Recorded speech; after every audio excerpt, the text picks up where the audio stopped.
I'm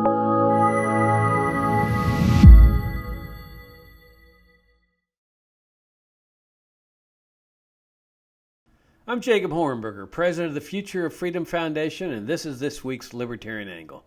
The show on the internet, as most of you know, brings you the principled, uncompromising case for the libertarian philosophy and the genuinely free society. If you're new to FFF, come and visit us at fff.org. We've got 31 years of principled, uncompromising perspectives on liberty. Subscribe to our FFF Daily, which we strive to make the best libertarian commentary page on the internet, and it keeps you apprised of what's going on at FFF, including a great Zoom online conference on the critical importance of civil liberties that we're putting together for the fall. Subscribe to our monthly journal, Future of Freedom. Donate to the Future of Freedom Foundation. We would greatly appreciate your support. And, of course, subscribe to this YouTube channel. Well, the Secretary of Defense, Lloyd Austin, who, as many of you know, is a retired U.S. general serving as Secretary of Defense in what is purportedly a civilian country, just got through with giving a speech in Singapore where he's been over there hyping up the grave danger that Red China now poses to the United States. It's sort of a throwback to the old Cold War, you know, where the Chinese Reds were coming to get us along with the Soviets as a result of this supposed international communist conspiracy that was based in Moscow to take over the world, which was what the Cold War was all about. Well, I want to talk to you about this China phenomenon specifically, but then I want to put it in the context of an overall perspective here so that we can understand what it is that we need to do as a necessary prerequisite to achieving the genuinely free society. And that necessarily means the restoration of a limited government republic, which was our founding governmental system. Well, there's two things that are going on here in China. One involves empire, and the other involves new official enemies, or in this case, old new official enemies. With respect to empire, throughout history, whenever you have empires and they see the rise of a potential competitive empire, they get really upset over this, and they figure out ways to prevent that empire from becoming an equal empire, including starting wars against them in order to weaken them. Now, they always know that the war is going to also weaken the big empire, but they figure that they at least will remain standing while they smash the potential empire, and therefore they still remain as the world's sole empire. The standard business with empires. Now, when the Pentagon and the CIA initiated their forever wars in Afghanistan, Iraq, which, as we all know, have turned out to be debacles and a pending defeat there in Afghanistan for sure, China was doing something completely different. They weren't waging these wars, and they weren't, helping the U.S. wage these wars of aggression. They were still a socialist country, but they had liberalized their economy significantly. People were free to engage in economic enterprise to a certain extent. It was sort of like letting people have a longer leash, I guess you could put it that way. And a lot of people were getting wealthy, and standards of living were rising, and the tax revenues were flooding into the Chinese government, and they were going around the world making friends. Now, making friends for them involved massive socialist projects like loans to foreign regimes, or helping them build dams and roads and things like that.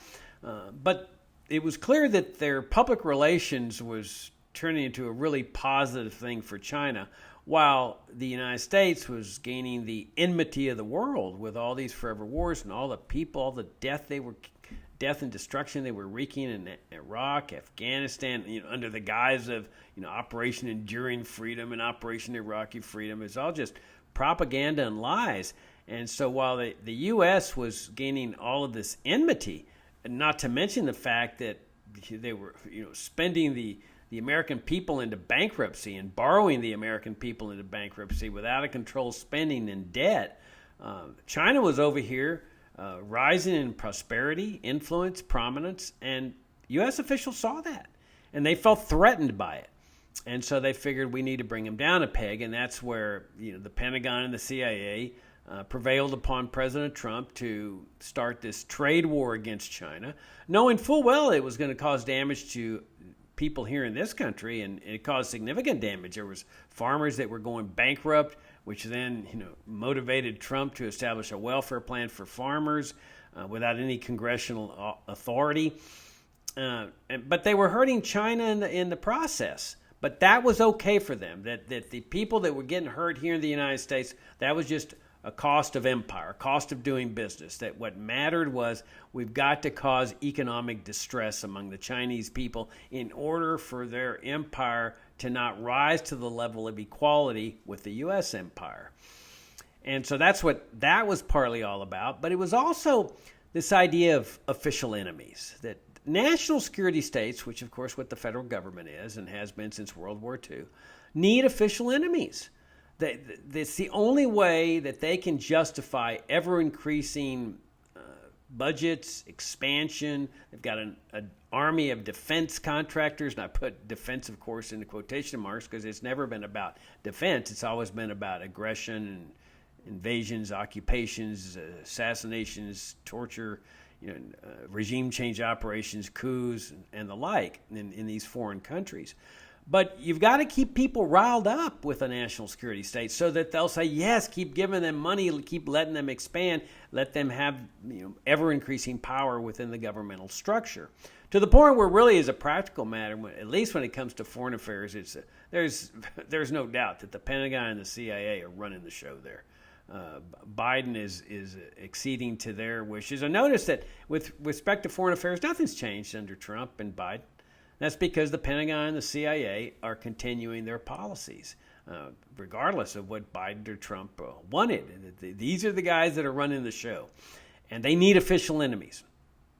And so they tried Russia and all the hype about the Russia collusion delusion, and that Donald Trump was engaged in a secret conspiracy with the Russians, and they were investigating him for a couple of years and impeaching him, and it all turned out to be just pure nonsense. I mean, it's so ironic because so many of these people, they mock and ridicule about conspiracy theory this and conspiracy theory that, and here these people were subscribing to the most ridiculous conspiracy theory that probably in the history of this country, involving the Russians this and the Russians that.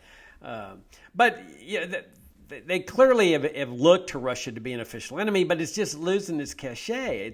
People don't seem really afraid like they did during the Cold War and they had this fear of Russia and the Soviet Union, and the wars in Afghanistan. Well, that one's winding down. It's such a debacle and really a pending defeat, and Iraq has turned out to be a total mess as well. But the whole war on terrorism thing is just, it's people have just sort of gotten accustomed to it after, umpteen years. And so they need official enemies. And so they're going back to the old Cold War enemy of Red China. The Chinese are coming to get us, and they're moving troops and armaments. In other words, they're kind of shifting. And this happened during the Trump administration. That's when it started, when they started shifting from the Middle East, where they were generating all the terrorist threat, and they started shifting to China. Now, China's coming to get us, and China's aggression, and China's this, and China's that. And so we're all supposed to get scared. And notice that the budgets just keep rising and rising in accordance with what they just tell Congress what they need. And they've got so many assets in Congress now that nobody balks. So I want to put these things in context, though, because you see, this is not what America was always all about. People don't realize that. A lot of people think that America has always been a national security state, but not so.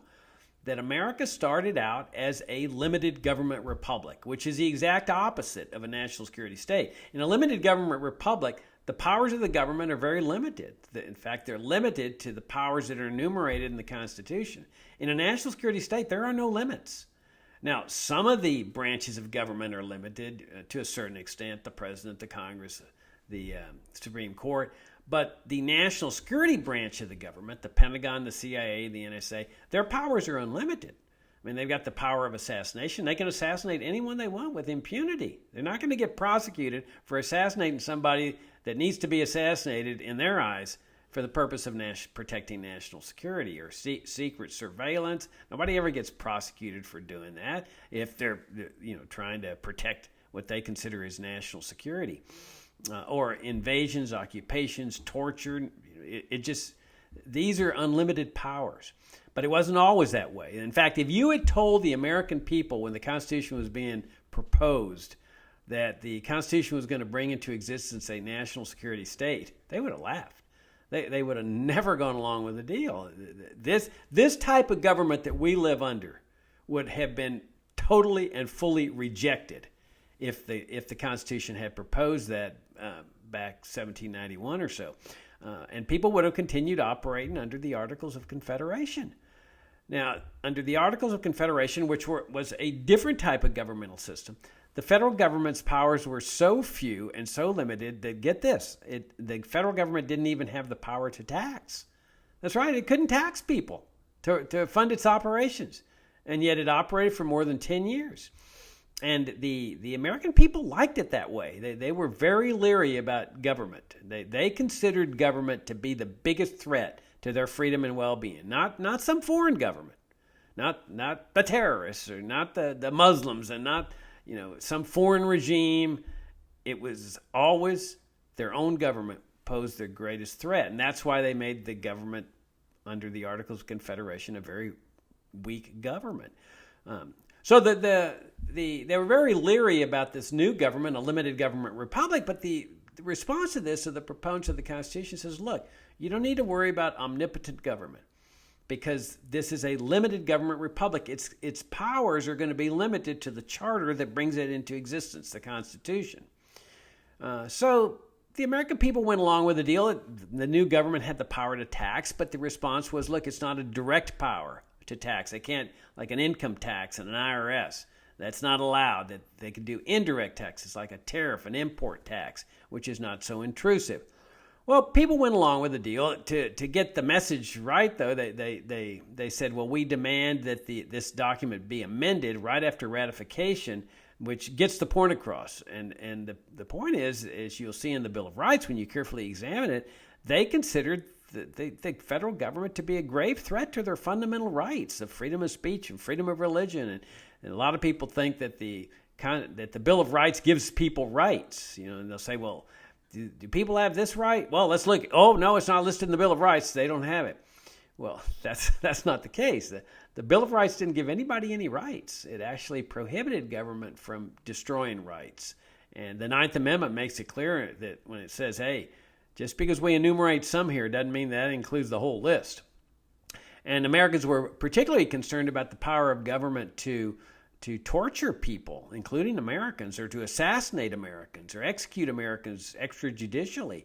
And that was what the Fifth Amendment was about, that, hey, you don't have the power to deprive any person of life without due process of law, which meant a formal notice, an indictment, like from a grand jury, and a trial. In this case, a trial by jury, because the Bill of Rights guaranteed that too.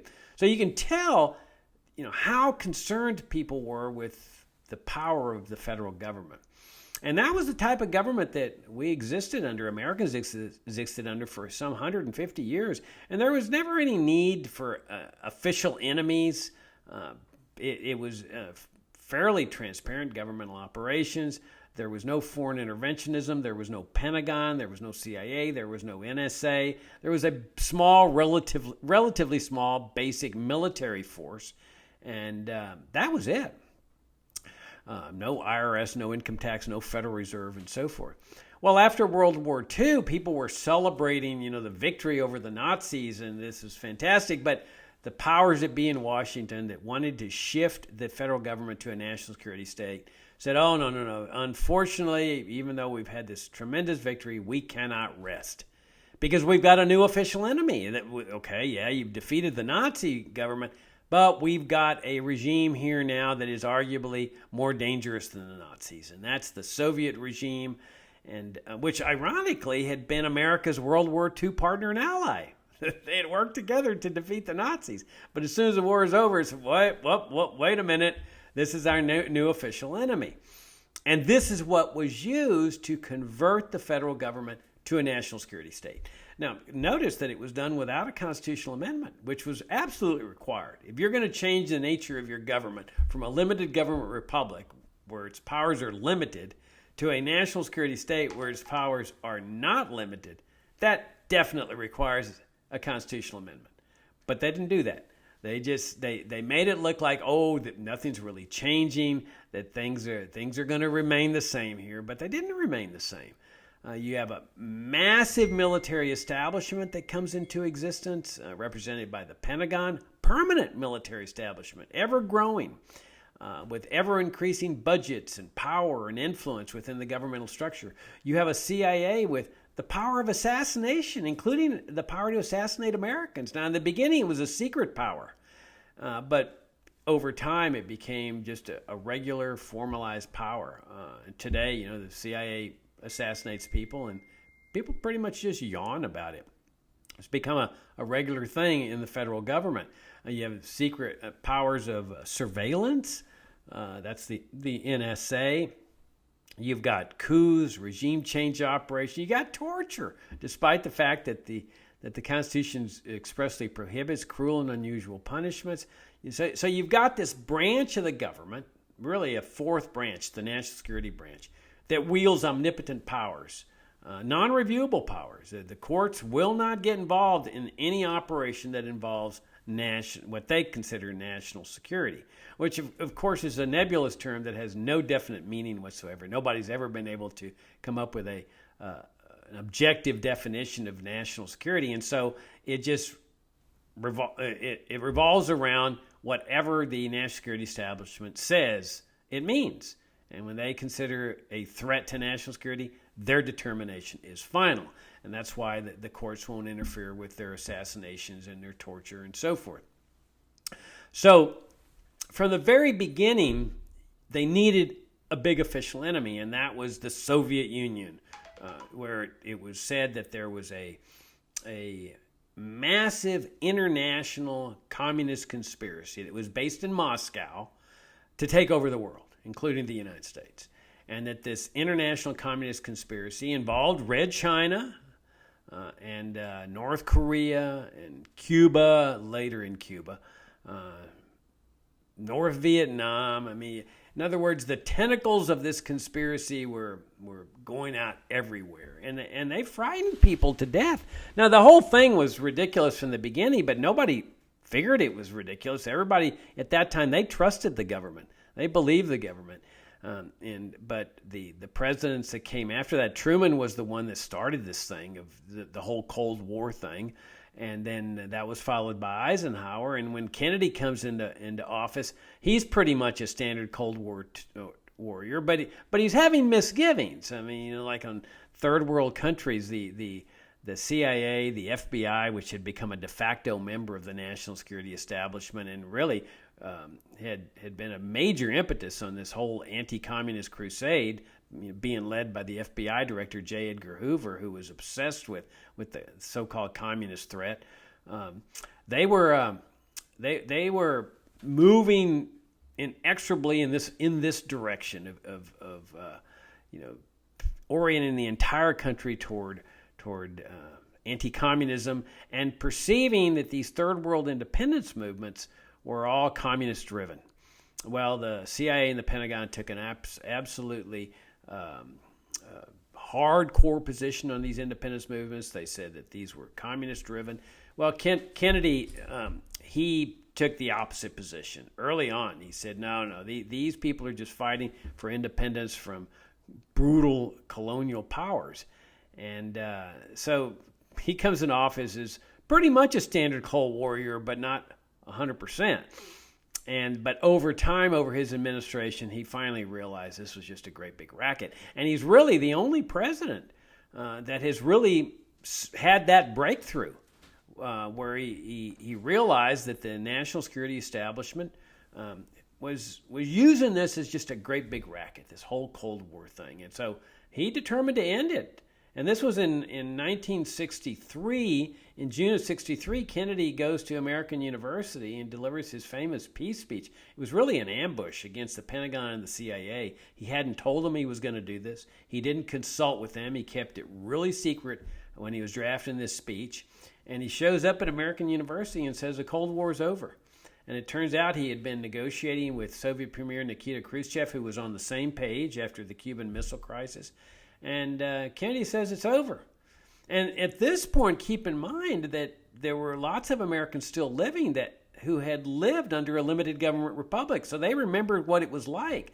And so the natural consequence of this was enormous. And the Pentagon, the CIA, and the NSA knew this, that with no Cold War, people were going to ask the obvious question, well, why can't we have our limited government republic back?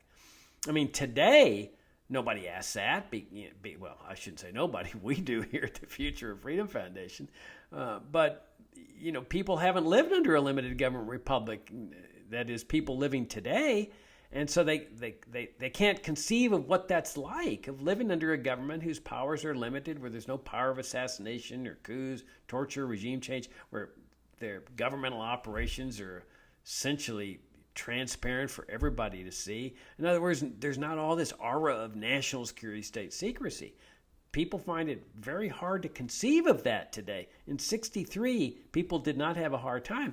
So the threat was with Kennedy was that if he ends the Cold War, which he was determined to do, in fact, he ordered a partial pullout of 1,000 people out of Vietnam and told close aides, as soon as I win the 64 election, I'm pulling them all out. And they were all advisors. He would never send combat troops there because he had misgivings after what had happened to the French there at Dien Bien Phu in the 50s. And he entered into a nuclear test ban treaty with the Soviets over the vehement objections of the Pentagon and the CIA. So he's the only president that took this racket on, this Cold War racket that was implemented by the national security establishment.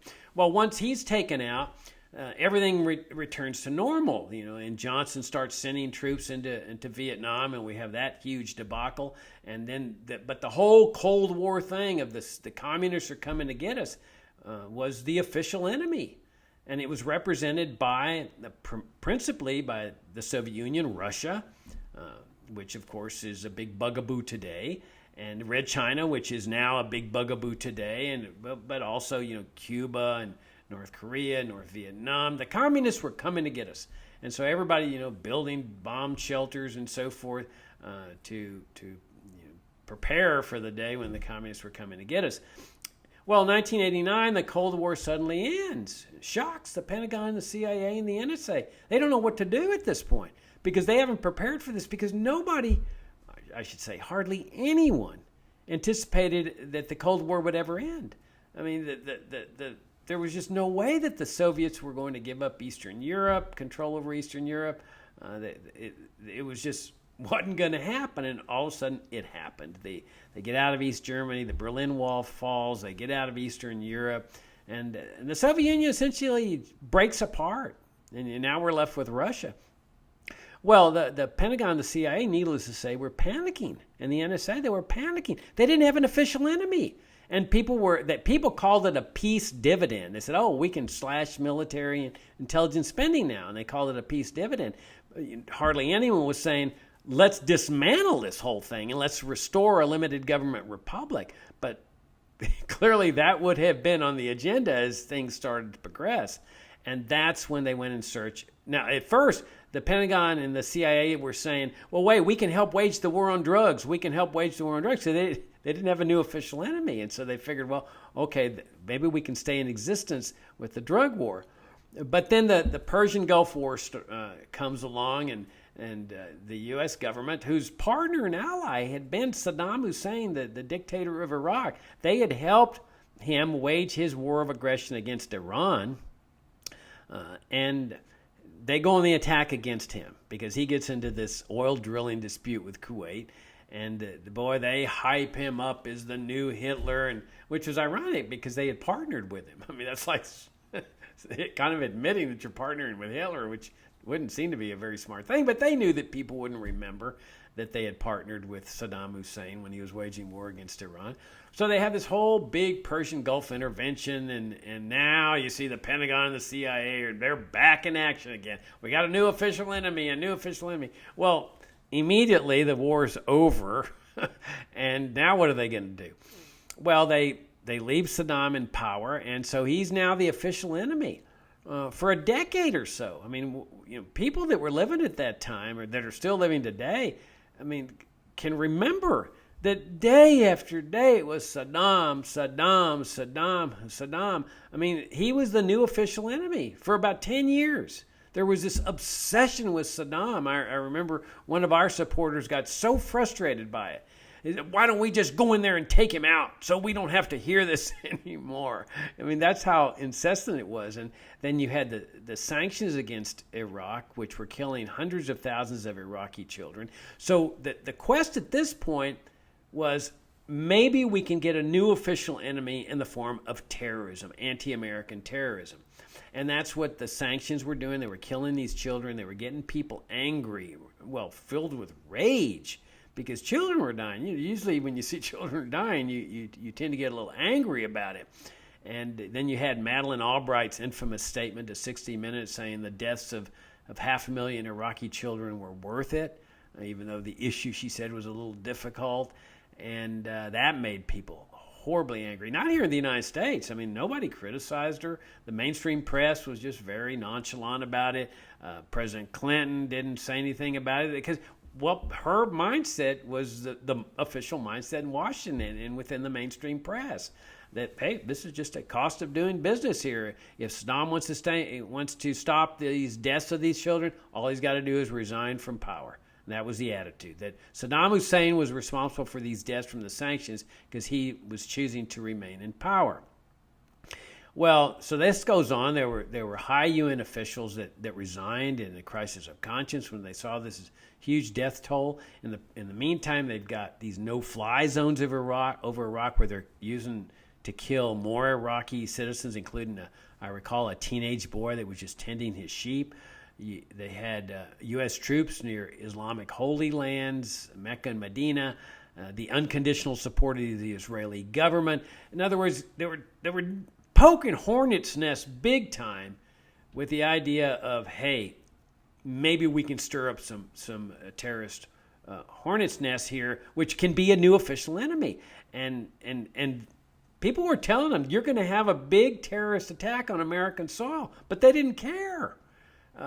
And Chalmers Johnson, who a very noted analyst, used to work for the CIA. I highly recommend his books. He's deceased now.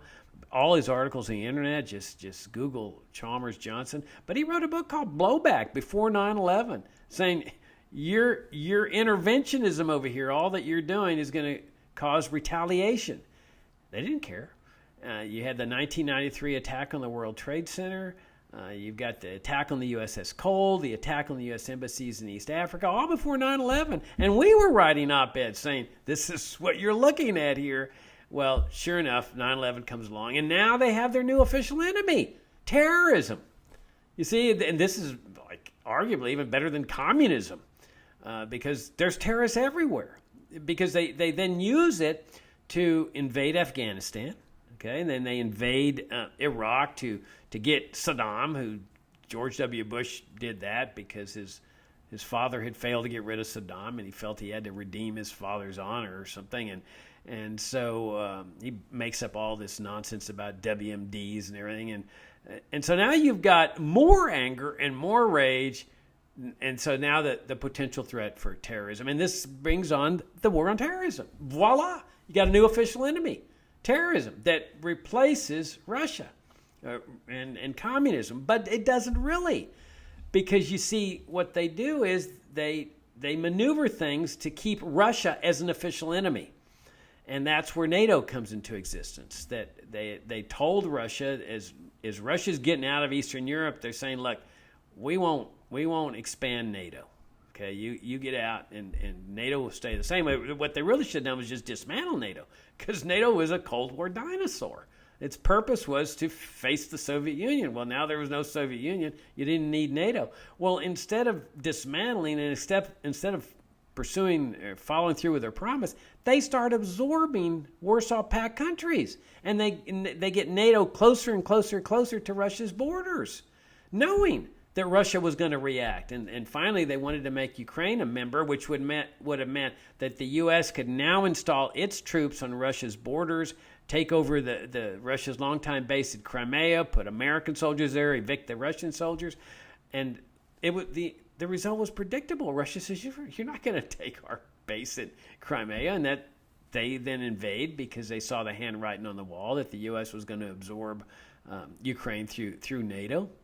Well, then notice that, big crisis, the Russia's back. They're a new official enemy, new old official enemy. And then you've got all the stuff about, Russia's going to take control over Trump, that they've got compromising information. Trump's an agent of the Russians, and you got Russiagate and the Russia collusion delusion, and all with the idea of now you got terrorism and you've got essentially the Cold War again. And ironically, this was Hitler's two official enemies too. I'm sure they didn't use this as a model, but after the Reichstag fire, which was their 9/11, Hitler went on the attack with a war on terrorism, because of the attack on the Reichstag was a terrorist attack, and they were communists that had done it. And so now he had the war on communism and the war on terrorism. Well, now over here you've got the war on terrorism and the war on Russia, which really had been the war on communism. But then you've got still the war on communism with Red China over here. Okay, they're still communists. And so that's where we're turning toward now. People are getting tired of the war on terrorism. They're now starting to turn it inward with the January 6th protests on the Capitol. They're saying that this shows you what danger America is from within. They're talking about moving their war on terrorism externally. Now that they're getting out of Afghanistan and Iraq, there's less anger, there's less rage, there's less impetus for terrorist attacks. That's the real reason for the terrorism. So now they're turning inward with their war on terrorism. We know what that means. All you need is one great big crisis, like another Oklahoma City bombing or something, and man, they're going to be coming after the so-called right wing, or former CIA director John Brennan says he wants to go after libertarians. Anybody that criticizes their racket, that's what they want to suppress. They want to suppress criticism of their racket because that's what they consider so dangerous. And in the process, they still need official enemies, and so the terrorist threat is dissipating because their interventionism is dissipating, and Russia, and nobody really gets all hyped up about the Russia collusion delusion anymore and that sort of thing. But China's now the new official enemy, aggressor, and all this other kind of racketeering nonsense. So that's putting things in perspective. And so this is why I keep emphasizing that if we're going to put this country back on the right track, it's not enough to just end these forever wars. People think, we just end the forever wars. Well, they don't really end, because there's always another one around the corner, Syria or Nicaragua or what have you. That really what we have to do is end interventionism, foreign interventionism, coups, assassinations, and so forth. But even more fundamentally, even that's not enough. We've got to dismantle this structure of a national security state. We have a right to the restoration of our limited government republic. That was our founding governmental system. It was changed without a constitutional amendment. It was changed because of this so-called Cold War racket, which ended in 1989. There's absolutely no reason for it. It is the cause of the terrorist crisis that gave us the war on terrorism and the Patriot Act and the secret surveillance and so forth. It's an abomination. The whole structure of a national security state, whether it exists here or in Russia, China, Cuba, North Korea, North Vietnam, or Vietnam, it's just an abomination. And what we need to do is lead the world out of the status morass by example, by restoring a limited government republic.